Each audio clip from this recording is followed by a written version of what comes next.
أعوذ بالله من الشيطان الرجيم بسم الله الرحمن الرحيم.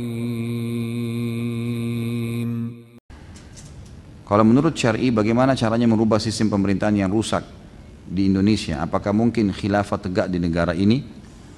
Tentu saja dengan mengingatkan. Yang perlu kita tahu dulu, teman-teman sekalian, ini selalu saya jadikan sebagai prinsip pribadi saya dalam memperbaiki kesalahan teman-teman siapapun yang saya temuin. Saya tidak pernah mau memukul rata kesalahan seseorang ke dalam semua kehidupan dia. Kalau saya pribadi, misal saya temuin seorang muslim lagi salah dalam sholatnya, maka saya fokus memperbaiki sholatnya yang salah, gitu kan? Pada saat dia keluar, dia bersedekah, perbuatan baik, maka saya akan dukung perbuatan baik itu. Saya tidak akan memukul rata, oh ini berarti sholatnya salah, berarti semua ibadahnya salah nih.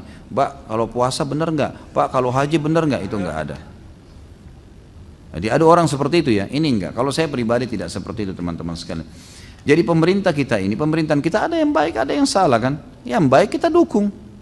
Sesuai dengan hukum Allah kita dukung. Dukung apapun itu, kita doakan pemimpin dan seterusnya. Yang tidak sesuai dengan syariat itu yang kita larang. Kalau saya melihat sederhana sebenarnya. Banyak hal-hal yang sesuai dengan agama, seperti kaum muslimin dibiarkan beribadah, orang-orang non-muslim juga beribadah. Tapi lakum dinukum waliyadin, tidak ada saling mengganggu, gitu kan?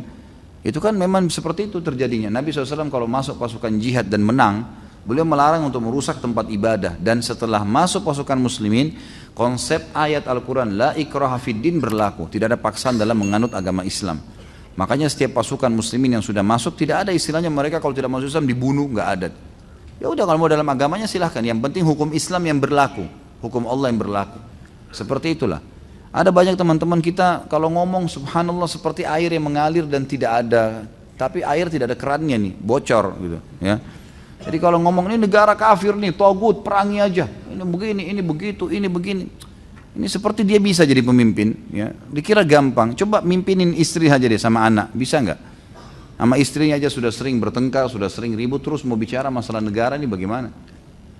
Kalau ada yang salah teman-teman kita ingatkan, kalau ada yang benar kita dukung. Insya Allah orang kalau seperti ini polanya kita sampaikan, mereka akan bisa menerima. Tapi kalau kita pukul rata semuanya orang salah, maka nggak boleh ini, gitu kan? Allahu a'lam. Tentu saya lihat ada cara, tentu banyak cara memperbaiki negara kita dengan cara mungkin diingatkan. Apalagi kalau pemimpin-pemimpin kita ini memang mau ya membuka diri untuk bisa menerima hukum syar'i dari para ahlinya. Mereka mendengar, mereka belajar. Dari sisi lain kita juga berusaha untuk menyampaikan kepada mereka pesan-pesan sambil mendoakan, insya Allah akan bisa. Tentu tidak bisa sepintas ya membolak-balikan tangan, tapi insya Allah ya tetap tidak ada kata-kata putus asa dalam agama. Bolehkah kita memberontak atau kudeta kalau pemimpin negara ini jelas-jelas berkhianat, misalnya menggunakan kekayaan negara untuk kepentingan pribadi, menarik pajak yang sangat memberatkan rakyatnya, menindas rakyat kecil yang benar dikalahkan dalam persidangan atau KKN dan seterusnya. Yang saya tahu hadis tetap jelas, tidak boleh. Memberontak tidak boleh. Kata Nabi SAW, waktu para sahabat bilang, nanti akan datang pemimpin setelahku yang kalian tidak suka keputusannya, dan ada yang kalian suka. Ya. Maka para sahabat mengatakan, ya Rasulullah, kalau gitu kita memberontak aja pada saat keputusan yang kita tidak suka tuh. Kata Nabi SAW, tidak boleh selama mereka tidak larang kalian sholat. Tolak ukurnya sholatnya. Lalu bagaimana kalau seandainya ada kezaliman? Nabi SAW mengatakan juga, taatilah, patuhilah, walaupun punggungmu sampai dipukul, gitu kan. Jadi dilarang oleh Nabi SAW untuk memberontak karena memang masalahnya lebih besar kalau tidak memberontak, gitu kan. Dan kata Nabi SAW, kalau mereka berkhianat, maka mereka akan dipikulkan oleh Allah hukum terhadap mereka, dan kalian dizalimi, kalian akan mendapatkan hak kalian dari Allah. Dalam hadis yang lain, kata Nabi SAW, riwayat Hakim juga dengan sanad yang sahih. Kata Nabi SAW, kalau seandainya pemimpin kalian zalim, gitu kan, sabarlah, karena mereka akan menjalani sampai ajal mereka saja.